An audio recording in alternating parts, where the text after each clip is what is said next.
Assalamualaikum warahmatullahi wabarakatuh.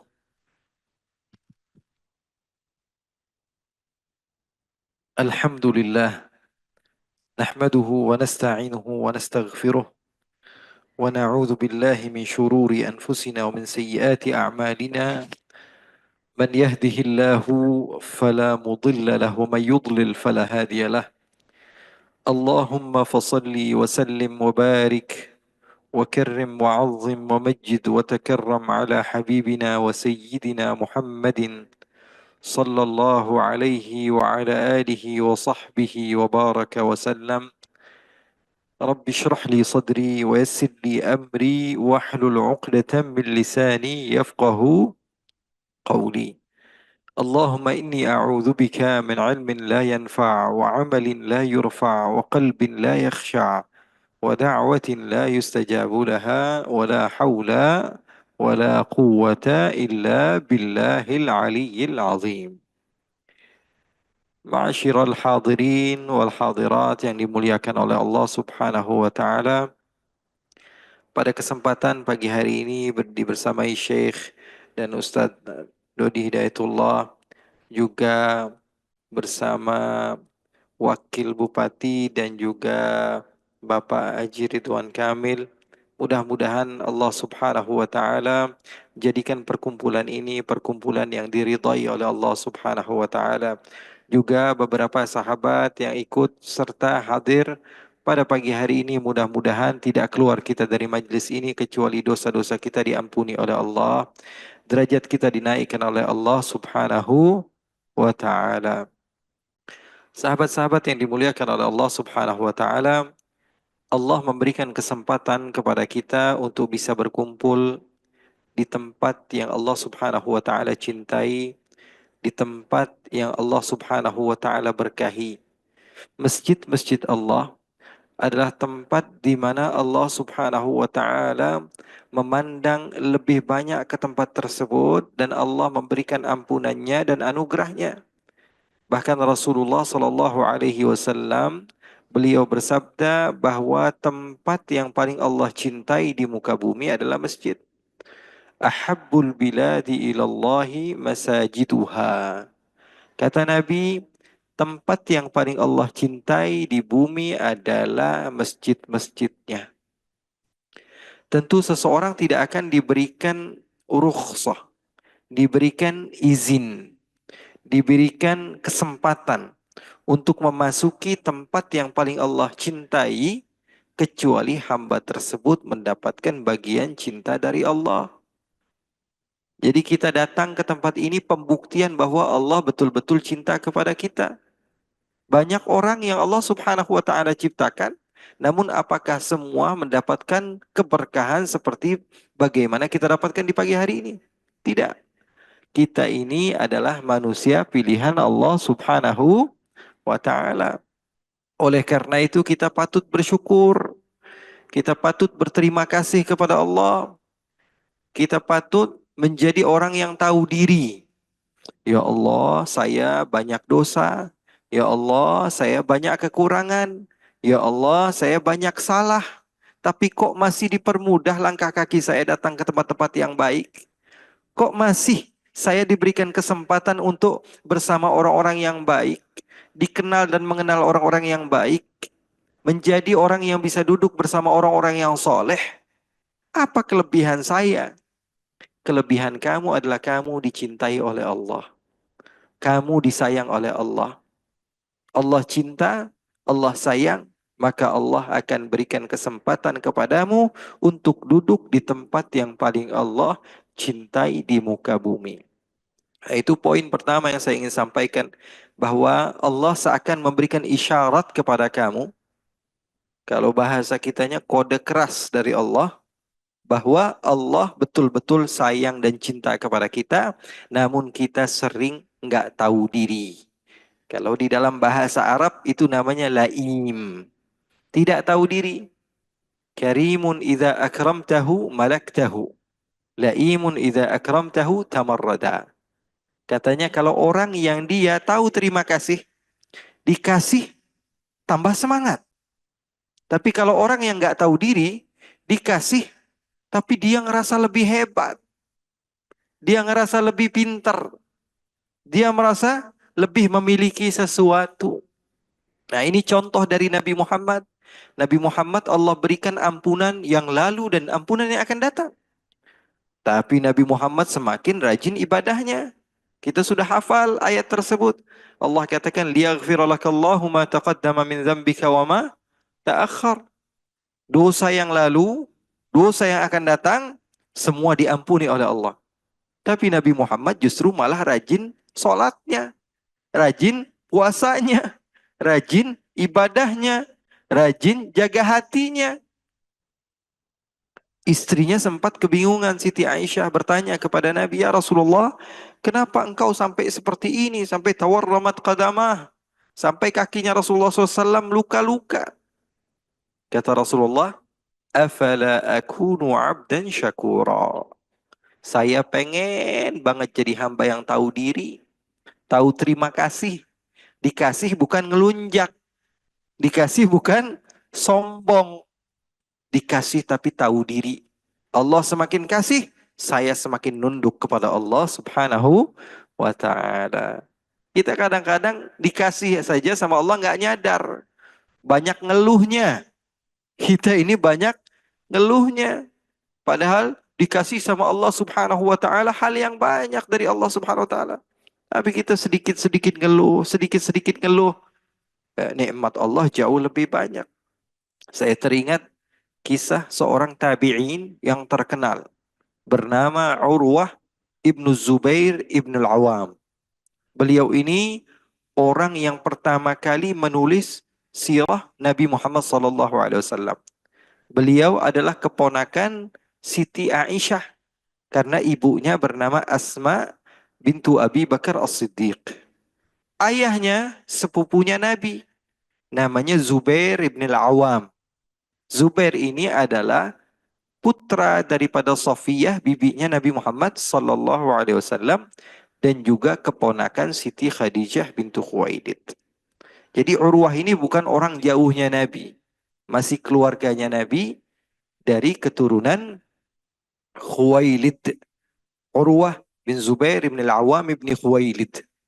Masih keluarganya Siti Khadijah, cucu bibinya Nabi, dan keponakan istrinya Nabi Siti Aisyah radhiyallahu taala anha. Beliau ulama besar, murid-muridnya orang hebat. Bahkan Ibnu Syihab Az-Zuhri muridnya. Yang mengambil ilmu dari beliau Ibnu Syihab, Imam Malik, Rabi'atul Ra'i, mengambil ilmu kepadanya Imam Malik, mengambil ilmu kepadanya Imam Syafi'i Muhammad bin Idris, mengambil ilmu darinya Ahmad bin Hanbal, mengambil ilmu darinya Al-Bukhari, Al-Bukhari mengambil ilmu darinya Muslim, dan seterusnya ulama-ulama ternama yang bermuara kepada siapa? Urwah bin Zubair ibn Al-Awam. Urwah ini ulama yang dipandang orangnya hebat, tinggal di kota Madinah. Pada saat itu pemimpin dunia pada masanya, khalifah dari Bani Umayyah, Abdul Malik bin Marwan, atau putranya Sulaiman bin Abdul Malik.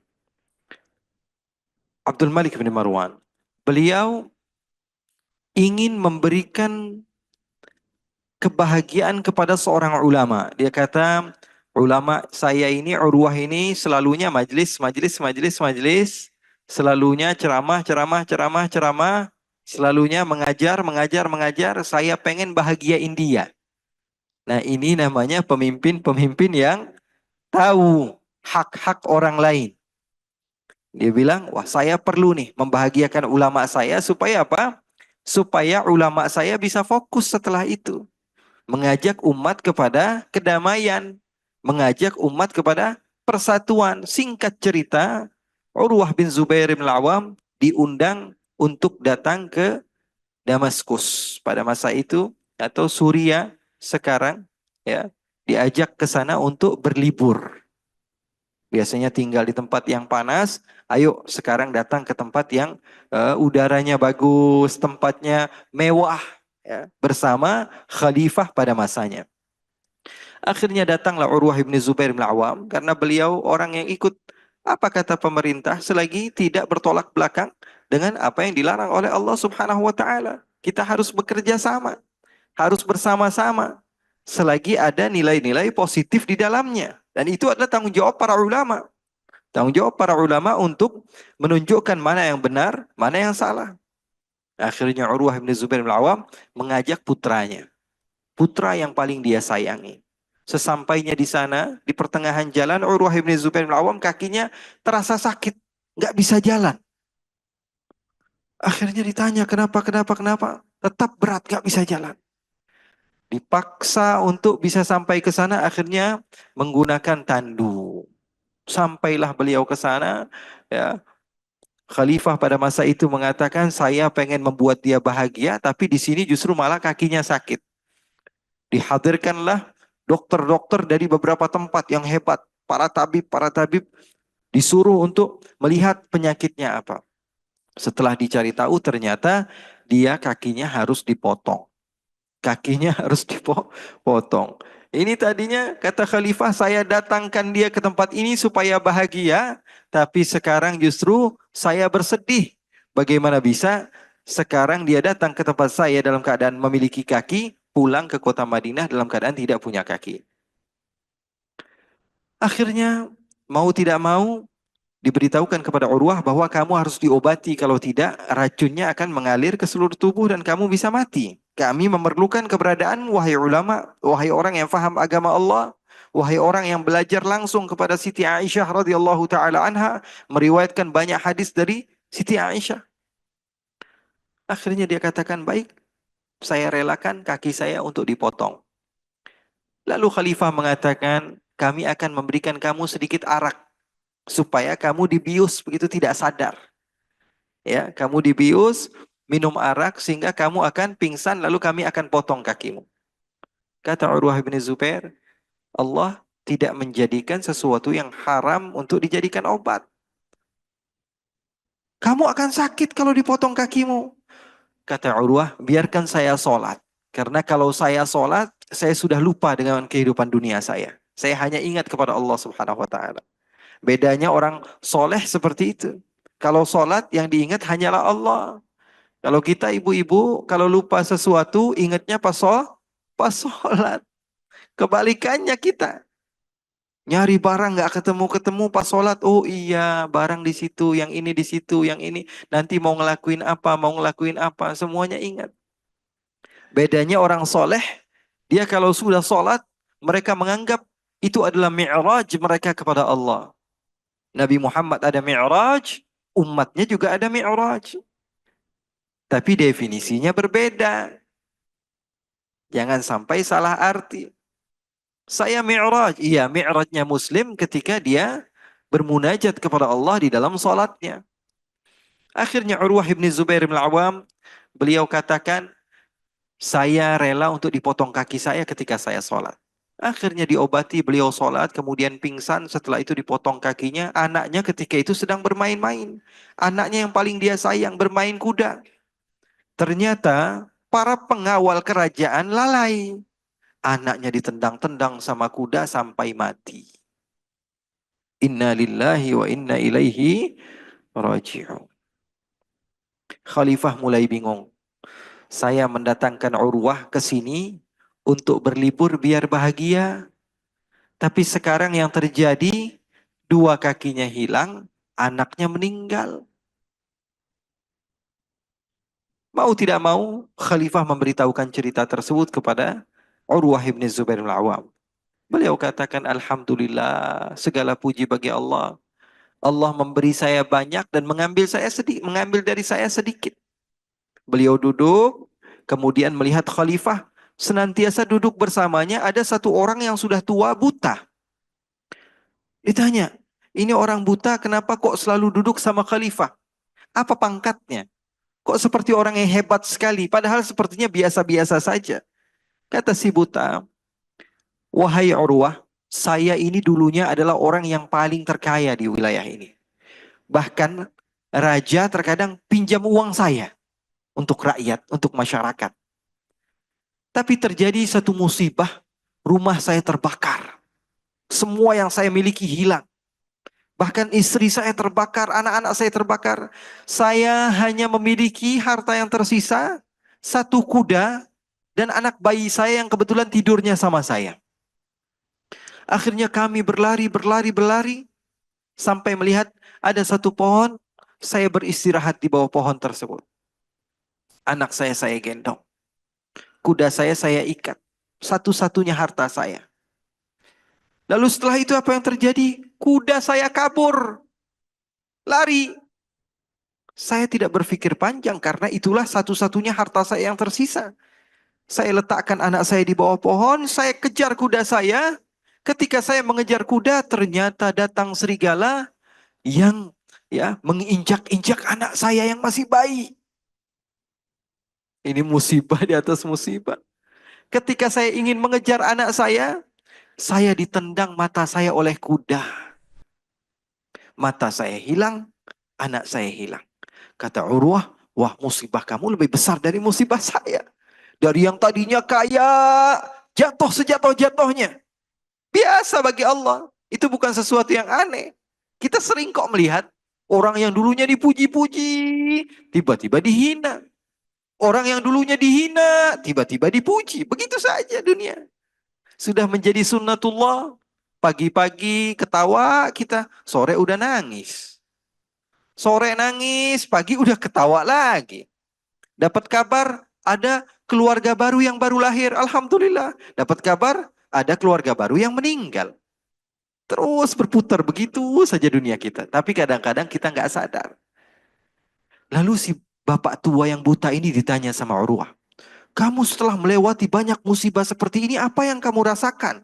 Saya pengen tahu, saya pengen belajar. Beliau katakan, saya hanya memuji kepada Allah. Karena memberikan saya dua nikmat. Nikmat apa? Lisanan dzakira wa qalban amirah. Saya punya hati, alhamdulillah tenang, tentrem, ada Allah. Saya punya lidah, masih bisa bersyukur kepada Allah. Itu nikmat terbesar dari Allah. Nikmat yang kita pandang sepertinya punya ini, sepertinya punya itu. Zail. Akan hilang begitu saja. Tapi kalau hati yang tenang, hati yang nyaman, itulah kebaikan. Sering sekali saya katakan. Ada orang bertanya kepada saya, Habib, kebaikan itu seperti apa? Kebaikan itu yang membuat hati kamu tenang. Al-birru matma'annat ilaihi nafs. Kata Nabi, sesuatu yang membuat hati kamu tenang, itu adalah kebaikan. Datang ke majlis, datang ke masjid, pulang dari pengajian, hati tenang, itu kebaikan. Tapi pulang dari majlis, pulang dari pengajian, hati tambah kasar, hati tambah panas, hasut sama orang, iri sama orang, dengki sama orang, itu bukan kebaikan. Kebaikan yang membuat hati tenang. Ayo ibu, ini mungkin salah satu pesan saya juga ya. Pesan yang menurut saya sangat penting untuk dibawa pulang ke rumah. Yang pertama tadi, kita termasuk orang-orang yang dipilih oleh Allah. Dan yang kedua, kita harus tahu diri. Harus berterima kasih ya Allah, usia saya sudah 30 tahun, 40 tahun, 50 tahun, 60 tahun ya Allah, alhamdulillah. Masih diberikan kebaikan, masih bisa duduk di masjid, masih bisa berzikir, masih bisa bersolawat kepada Rasulullah sallallahu alaihi wasallam, masih bisa berjumpa dengan para ulama, orang-orang soleh. Apalagi sebentar lagi Allah memberikan rezeki, insya Allah kita merasakan nikmatnya bulan Ramadan. Ini kesempatan yang bukan sembarangan. Sahabat-sahabat, Allah berikan kesempatan kita merasakan bulan Ramadan. Allah tahu kita masih perlu minta ampun kepada Allah. Allah pengen kita masuk surga. Tapi kitanya nakal. Tapi kitanya melanggar. Tapi kitanya tidak ikut aturan. Tapi Allah tetap pengen kita masuk surga. Maka Allah akan lakukan banyak cara. Allah subhanahu wa ta'ala maha mampu. Allah kasih kita musibah. Allah bikin orang lain memfitnah kita. Allah kucilkan kita. Supaya hati kita kembali kepada Allah. Itu Allah ngasih tahu kepada kita bahwa Allah tuh sayang sama kita. Allah cinta kepada kita. Tamam. Nadkhul fil mawdu'. Allah sayang kepada kita, Allah berikan kesempatan kepada kita. Ada orang tanya sama saya, Habib, kok saya ini bertambah lagi usia saya, bertambah lagi usia saya, bertambah lagi usia saya. Kok saya nggak kayak teman-teman saya meninggal cepat? Banyak orang yang saya kenal meninggal masih muda. Kok saya bertambah, usia saya sudah 80 tahun, Habib. Kok nambah terus umur saya? Saya bilang Allah nambah umur kamu karena Allah pengen kamu masuk surga. Allah berikan kesempatan kepada kamu untuk meminta ampun kepada Allah. Meminta maaf kepada Allah. Bertaubat kepada Allah. Allah Maha Pengasih. Apalagi datangnya bulan Ramadan itu kode lagi dari Allah. Bahwa ketika kamu minta ampun di bulan tersebut, Allah akan ampuni. Bayangkan riwayat Ibnu Hibban. Rasulullah SAW ketika berkhutbah, Rasulullah SAW menaiki mimbar. Setiap satu tangga Rasulullah SAW berkata amin. Amin, amin. 3 kali. Sahabat kebingungan. Ya Rasulullah, kok bisa engkau mengatakan amin, amin, amin padahal tidak ada yang berdoa? Kata Rasulullah, barusan malaikat Jibril datang. Kemudian apa yang malaikat Jibril lakukan? Malaikat Jibril berdoa. Dan malaikat Jibril mengatakan kepada saya, engkau aminkan ya Rasulullah. Maka Rasulullah SAW katakan, saya akan aminkan.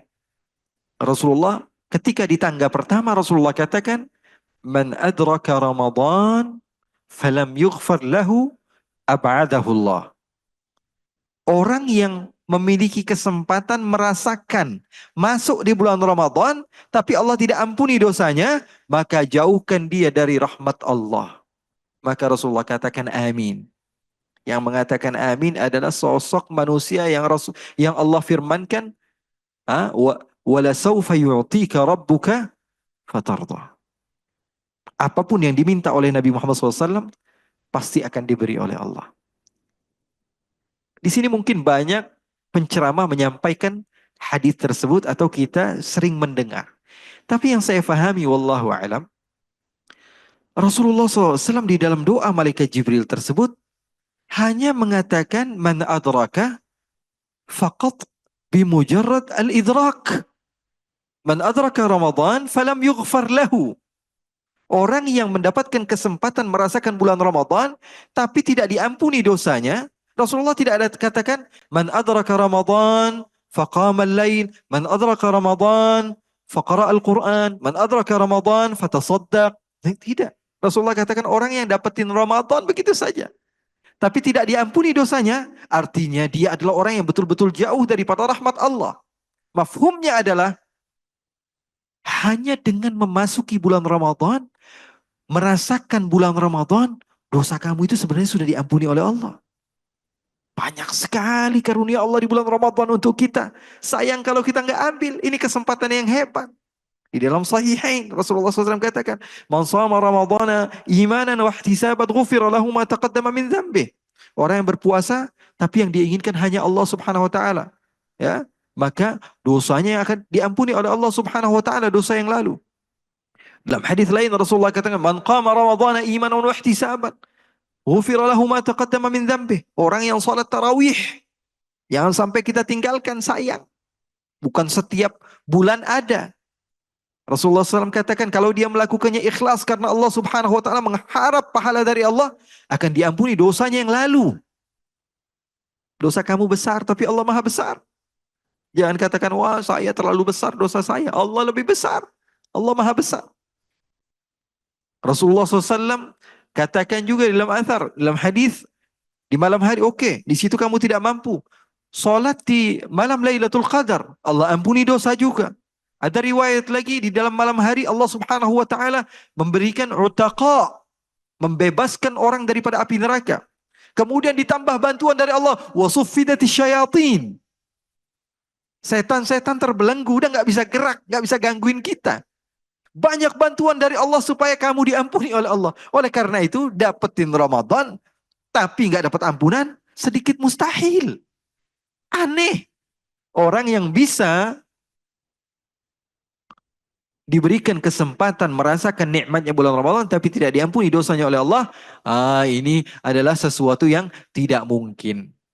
Nah, ini kesempatan. Allah katakan Di malam hari, ya baghiyal khair aqbil. Wahai orang-orang yang inginkan kebaikan, ayo sekarang saya berikan banyak promo dari Allah Subhanahu wa taala. Banyak sesuatu yang Allah Subhanahu wa taala berikan secara cuma-cuma di bulan Ramadan. Ini kesempatan. Ayo kita i'tikaf, kita puasa, kita jaga hati kita yang terpenting. Hati kita dari keburukan.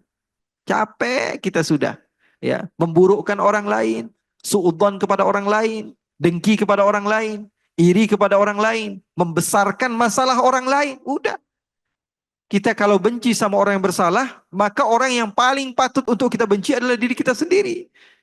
Karena orang salah belum tentu kita baru menerka-nerka. Tapi kalau kita salah, kita udah yakin. Ya, oleh karena itu kita fokus kepada diri kita sendiri. Obati hati kotor kita. Jangan suka ya menebak-nebak orang lain. Nah, itu sesuatu yang tidak dianjurkan. Sekali lagi saya katakan, mudah-mudahan Allah Subhanahu wa taala jadikan Ramadan kita ini adalah Ramadan yang dipenuhi keberkahan oleh Allah. Kita ramaikan masjid-masjid Allah. Kita ramaikan dengan bacaan Al-Quran. Nabi Muhammad SAW khusus di bulan Ramadan, Malaikat Jibril datangnya double untuk Rasulullah SAW. Para salafun salih kita perhatikan mereka memperbanyak Al-Quran. Bahkan majlisnya sebagian di antara mereka ditutup. Mereka memperbanyak baca Al-Quran, i'tikaf di masjid, dan berbagi. Nabi Muhammad di antara hal yang juga Rasulullah SAW lakukan, katanya, ajwadu ma yakunu fi Ramadan. Seperti ar-rihil mursalah. Nabi Muhammad SAW katanya biasanya kalau bagi orang harta banyak, tapi di Ramadan Rasulullah tingkatkan. Nah, itu kita contoh ya. Ya, kita fokus dalam beribadah kepada Allah, jaga hati, perbanyak baca Al-Quran, dan terakhir banyak-banyak sedekah. Urusan dipakainya buat apa? Itu urusan orang lain. Urusan kitanya kita sedekah. Kita bukan bantu orang, tapi kita bantu diri kita untuk menggapai ridhonya Allah Subhanahu wa taala. Mudah-mudahan Allah berikan keberkahan. Allah Subhanahu wa taala jadikan ziarah saya pertama kali ke masjid ini, masjid yang mewah, masjid yang indah, masjid yang nyaman. Mudah-mudahan Allah Subhanahu wa taala jaga masjid ini dari fitnah. Mudah-mudahan Allah Subhanahu wa taala jauhkan orang-orang yang tidak inginkan kebaikan. Mudah-mudahan Allah Subhanahu wa taala tidak ikut campurkan orang-orang yang tidak inginkan kebaikan kepada rumah-rumah Allah Subhanahu wa taala. Kita nikmati saja apa yang Allah berikan kepada kita dan jadikan ini sebagai contoh. Saya ya, kalau dakwah kemana-mana di berbagai tempat, sering orang nunjukkan ada masjid di Jawa Barat, katanya masjidnya indah. Bukan hanya di Indonesia, Syekh. Iya, di Malaysia, di Thailand, di Singapura, mereka tahu menjadi satu ikon. Nah, kita jadikan bulan Ramadan ini adalah kiblat sebagian tempat khususnya di Asia Tenggara. Amin ya Rabbal Alamin. Itu saja mungkin dari saya. Mudah-mudahan Allah berikan kebaikan dunia akhirat dan insya Allah Allah membalas guru kita. Mudah-mudahan bisa terus istiqomah mendidik kita, memberikan tarbiyah kepada kita dan menjadikan kita termasuk orang-orang yang bisa sampai kepada Allah. Wassalamualaikum bijamalika wa jalalika ala sayyidina Muhammadin warzuqna kamal al-mutaba'ati lahu zahiran wa batinan fi afiyatin wa salam walhamdulillahi rabbil alamin.